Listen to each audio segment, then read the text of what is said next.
Hello and welcome to CheckpointXP On Campus, your #1 resource for esports at the college level. I am your host, Norris Howard, joined by the illustrious, immaculate, and wonderful Daniel Agbuya and Jacob Brothers out at the UNLV studios. How's it going, guys? Hi there, What's up, gamers?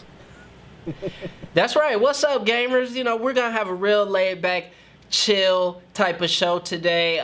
We had a lot of tryptophan in our system. We're getting over the Turkey Day slump, but we're going to hop right into it with a discussion on esports betting. You didn't think you were going to hear about this in a college show, but it's a big deal. So we're going to take a little bit of time to talk about that.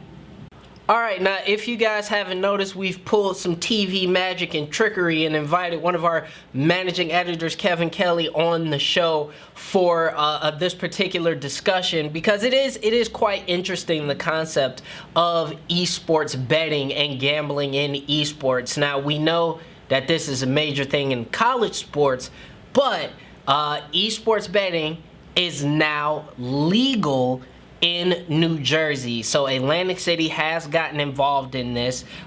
They last month approved betting on any video game. So if there's a book for it, you can go and bet at Atlantic City. The Borgata Casino, not Bogota, Borgata Casino in New Jersey took the first esports bet in the state. It was done by a broadcaster by the name of Howard Eskin, who placed a $100 bet on G2 Esports to beat Fun Plus Phoenix in Worlds. He lost that $100 very quickly. Welcome to gambling. So in a comment to the Associated Press, the casino president, Marcus Glover, said, Borgata is proud to be at the forefront of this significant milestone as we look to engage with future generations of esports fans as well as traditional sports fans. So, guys, as the people who are actually allowed to gamble, we're gonna put that disclaimer out there. You know, what does this mean? What does this mean to you guys as we begin to see esports betting maybe grow, maybe hit Vegas real hard in the next couple years? First of all, I love how enthusiastic that guy was to take the very first $100 from any esports bettor. Mm-hmm. He was ecstatic. And then just from the lose, so best case scenario, of course. Exactly. The house is already winning. Although, and this is definitely going to hit Vegas very hard. Oh, like if someone's like, Vegas is like, wait, someone else did a gambling thing that we didn't do? Like they're about to like open up a building for video game gambling. No, they won't. But yeah, especially like, you know, in a growing esports like physical presence here, we have a lot of venues here, and we try to like, you know, the presence for events is growing and growing. And so when I think that when you introduce gambling to the gambling capital of the world for, you know, events like esports, it's going to be monumental. I think it's really going to it's going to shift the paradigm, especially on a college level too. And I'm assuming that it'll probably hit college at the same time, like esports betting for esports, because they're doing this at the same time. And people love to gamble on college sports. When you're a degenerate gambler like you, myself, mm-hmm. You're looking for any action that you can get your hands on. So I think that what's interesting to me is that, you know, it kind of like introduces, if we're going to be talking about gambling on college esports, like.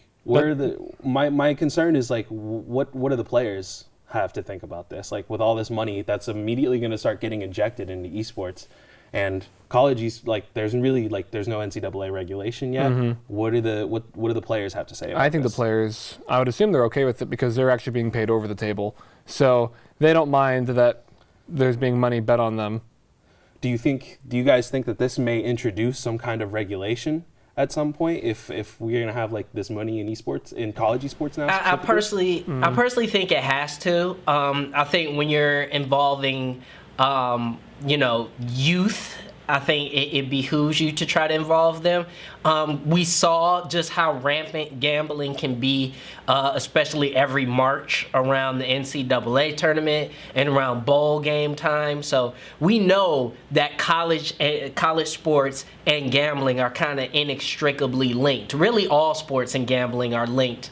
But I think by esports being so new and being so young in the grand scheme of things, I think there is a slippery slope to be careful of here, because I can definitely see a situation where you may have, a guy who has placed a bet on his team to win or lose, and he's managing those teams. We've seen that happen in, I believe, League of Legends in Vietnam. We've seen it happen in Dota. We've seen it happen in many esports, in many countries where esports betting is allowed. So I think we'll have similar issues, but I think this is a good opportunity for the esports industry to get out ahead of it and out in front of it and figure out what are some of the best practices, especially for college.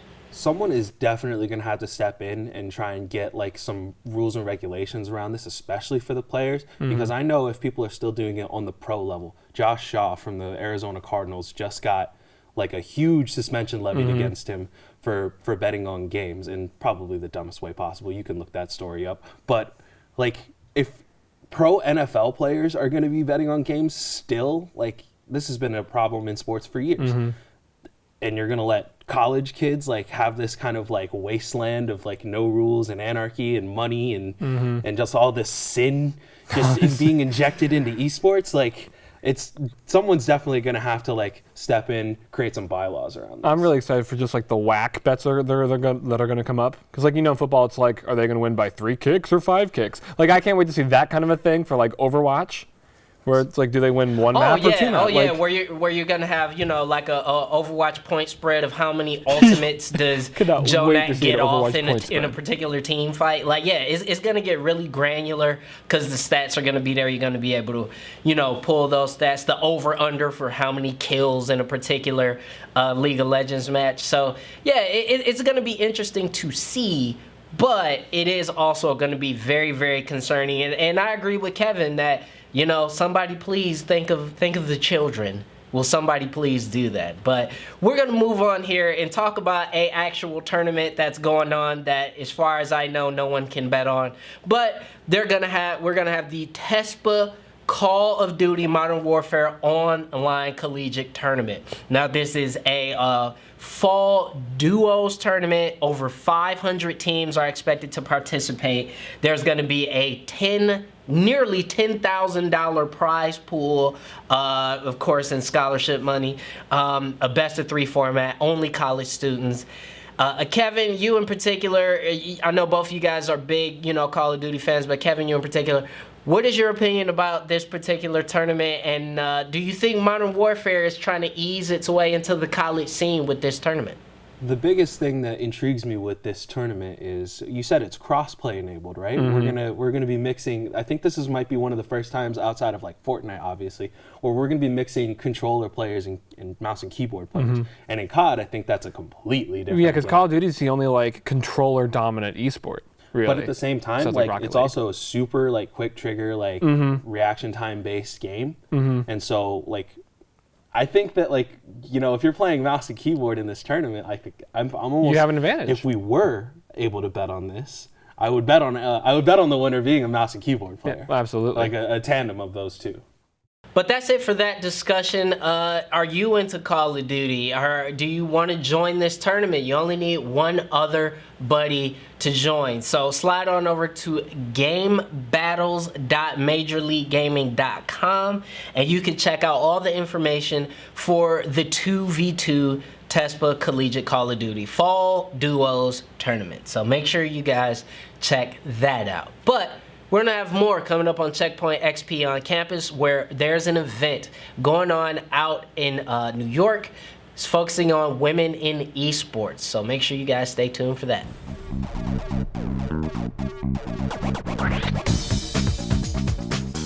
Welcome back to CheckpointXP On Campus, your #1 resource for collegiate esports. Your host, Norris Howard here.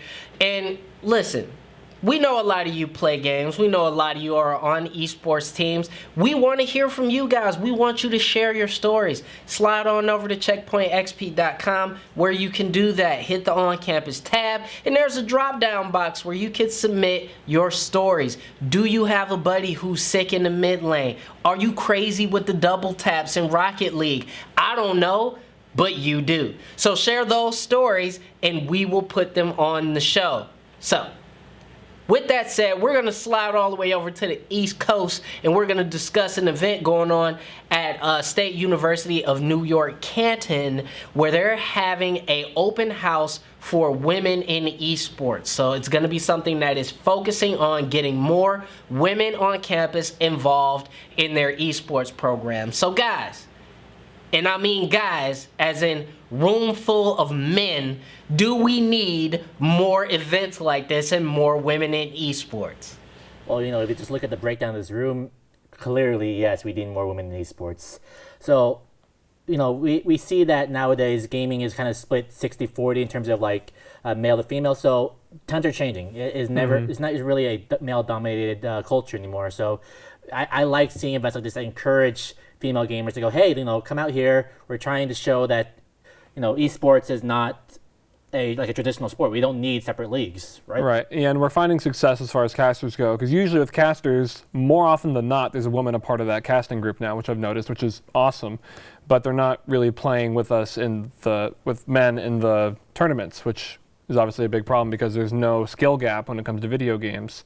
So they could easily be on there, and since because of traditional sports building, we were just kind of built with the mindset of guys play on a team and girls play on a team because that's how traditional sports work. But we need to kind of pick and choose what we bring and what we don't bring with traditional sports. And this is something that obviously we don't bring.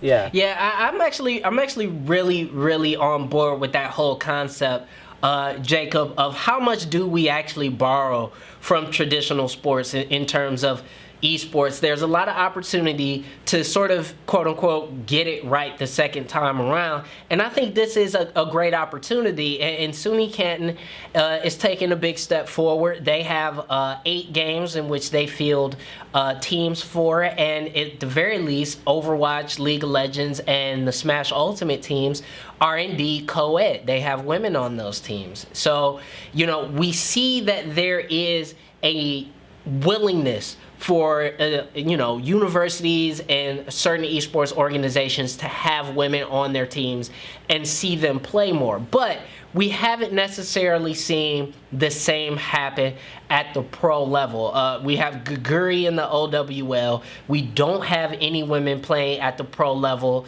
in, European or North American League of Legends or Korean League of Legends.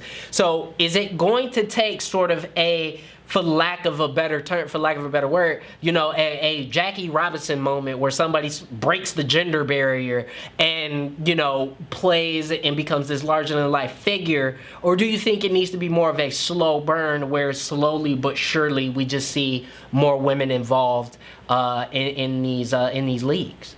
Well, the thing is, Norris, I don't think they have to be mutually exclusive because look at what happened at BlizzCon. At the Hearthstone World Tournament, we had a female winner, and she was celebrated for her skills. Honestly, her gender wasn't like focused. It was just like she won because she was better than everyone else, and that was really awesome to see. Yeah, that was one of the few situations that went the way they were supposed to. And I think now that we have like that big win, now that women have that big win, now it could become easier for them to join that community with less drama. Yes, exactly. Which is the goal. If there's no drama, we've officially made it. Yeah, honestly, I think one always feeds into the other.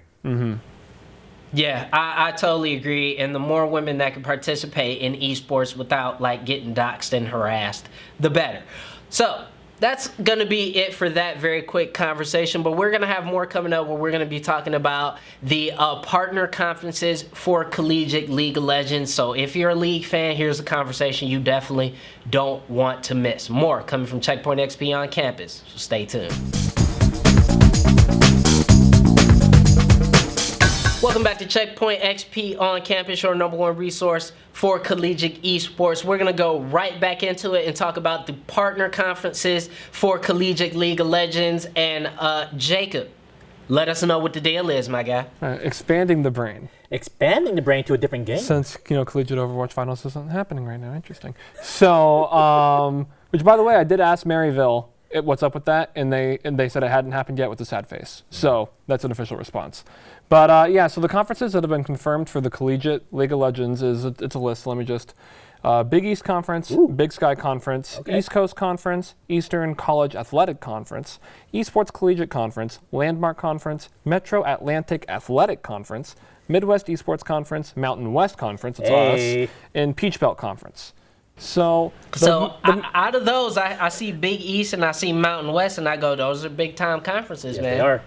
But what also got my attention is that we have things named the Esports Collegiate Conference, and there's another esports one in there. So like, there's new conferences forming, which is only going to make it more complex, right? Because now we have Division I schools in here, we have Division III conferences in here. So ultimately, that's what we want. We want all of these schools to be mixed together because divisions can't really define their esports teams. No. And I think that the fact we're getting esports-specific ones are awesome. And this is exactly what we said that we think would work best for college esports, is if they're in their conferences and they play each other. Exactly. Yeah, I agree. And I also think if we're going to talk about any sort of conferencing and sort of a more traditional setup for esports, I agree. I think you can't take, a Mountain West and a Big Ten and a Big East and take those same schools and apply the same paradigm to them, because, your Maryvilles and your Akrons and a lot of those smaller schools come in and bust up those conferences, your Harrisburgs, non-conference teams.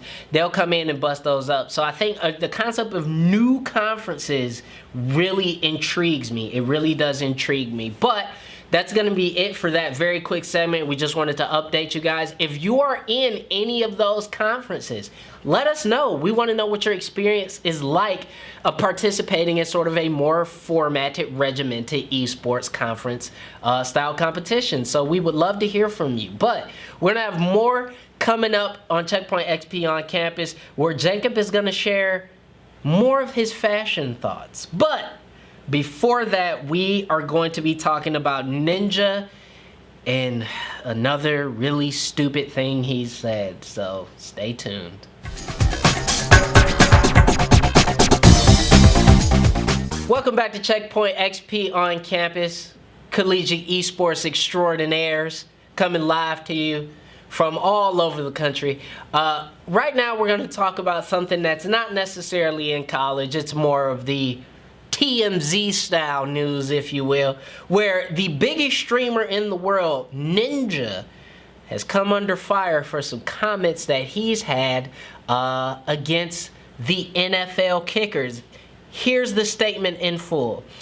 I'll never understand how college and NFL football teams allow kickers that just miss kicks. I feel like there has to be pools of kickers in the USA that won't miss simple kicks, or snappers that won't mess up snaps.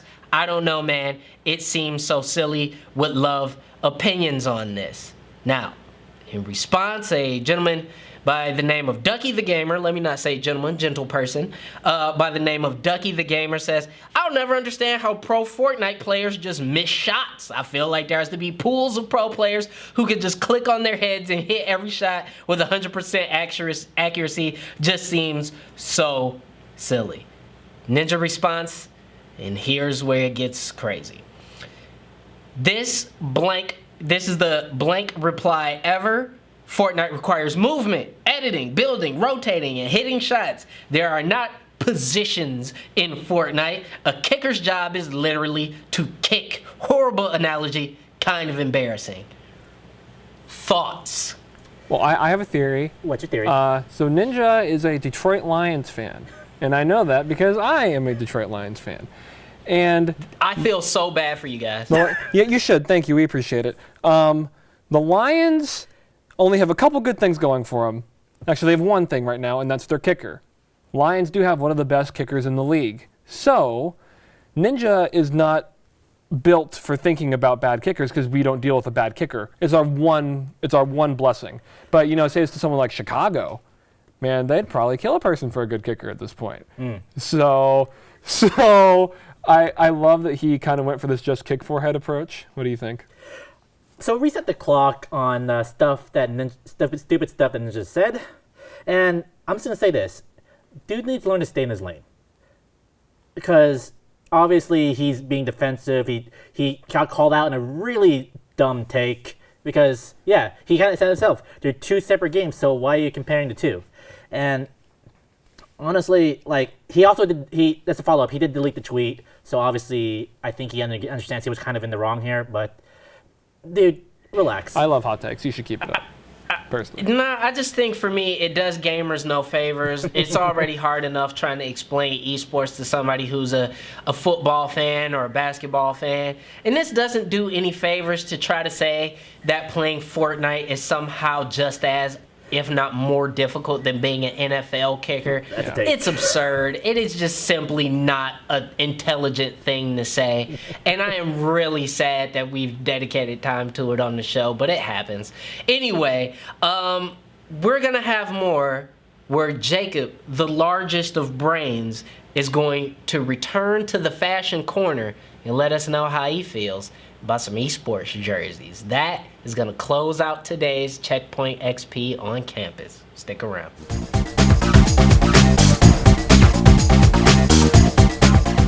Welcome back to Checkpoint XP on campus, your #1 resource for collegiate esports. Don't forget to slide on over to checkpointxp.com/shop, where you can find all sorts of cool gear.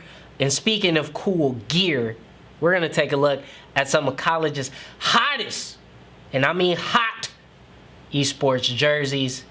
And Jacob is going to take us to the fashion corner. So guys, take it away. Well, welcome back, Fashion Beast. Daniel, darling. What?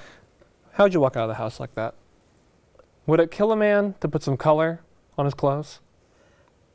We haven't started this segment yet, and I'm not part of it. So let's please move on. How about you just get to the jerseys? You already dropped the ball. Okay. Not fetch. Okay. Let's start off. Let's start off with UC Irvine's jersey. Let's take a look. Hot. Okay. I'm a big fan. The purple, the blue, all go well together. Mm-hmm. I like the little gamer tag bar. Usually the different colored sleeves can be pretty ugly, but this one I think blends really well. Also, like letters on the side. This is one of those things to where like it could be awkward, but it's not. So I'm a big fan. Okay. How about let's go with Maryville. Bland. Oh. Too much white. It's just there's so much negative space, and I'm just not a fan. Like they have like some weird like lines on the side, but they're so bright you can hardly see them, and it just looks like some like YouTube channel logo. Personally, it kind of looks like body armor. Yeah, it's body armor, so not as unique, not as hot on it. All right. Next up, we have Rutgers. This one is not actively bad. It does a kind of wraparound thing. I think that's kind of cool. The logo on the top is fine. I do like the white on the chest. It does the 2 different sleeves. So I'd say, and yeah, you know what? The more I look at it, the less I hate it. It's like the middle design's pretty cool. I'd give it like, probably like a A-. Oh, wow. Okay. Next up, Lackawanna College. What a sick jersey. This thing is metal. I am a big fan of this. Like, look at all the weird colors. They're all just kind of touching each other. And it has the mirrored sleeves, which I like. I like what it's looking like on the sides. Mm-hmm. And see, the negative space in the middle is only a little part. You want to have negative space that's controlled. You don't want to have negative space that's just a whole thing. So, big stan. And last but certainly not least, we have the juggernaut of college esports, Harrisburg Storm. And this is hot. I like it. Their logo is really cool. I like it how they have like the little designs kind of juxtapositioning against each other. I like that. Also, I think the sleeves are really cool. I'm kind of obsessed with esport jersey sleeves. Really? Because they always do something weird with them, and this one's no exception. So I think mirrored is better than 2 different ones, but I think this is a really strong logo to go with a really strong school. So out of the 5 of these, which one was the best? Which one was the worst? Worst is Maryville, for sure. Then after that, I'd probably say I like Irvine top, Harrisburg, Lackawanna, that one, and Rutgers, which are all good. Just Maryville's just not as fetch. You heard it, Maryville. Fix your jerseys. Jeez, you guys are ridiculous. Anyway, all the jerseys are amazing. Everyone's amazing. Jacob, well done again. And he's totally correct, Daniel. We do need you to wear some color next bought me time. this shirt. Do a lot better. With that said, we want to thank all of you guys for joining us for Checkpoint XP on Campus. We want to thank everybody at the UNLV studios, the wonderful production staff, as well as Daniel and Jacob there in the studio, Emily, who helps us out with all of the wonderful editing and all the cool graphics and stuff that makes it look all pretty. We also want to thank the Detroit staff that helps out here, Rick Hargerhide and Chad Callahan and Joe Sloan. From everyone here in Detroit and Las Vegas, we hope, we would like to think, and we demand that you return for next week's Checkpoint XP on Campus. Bye, everybody. Love you.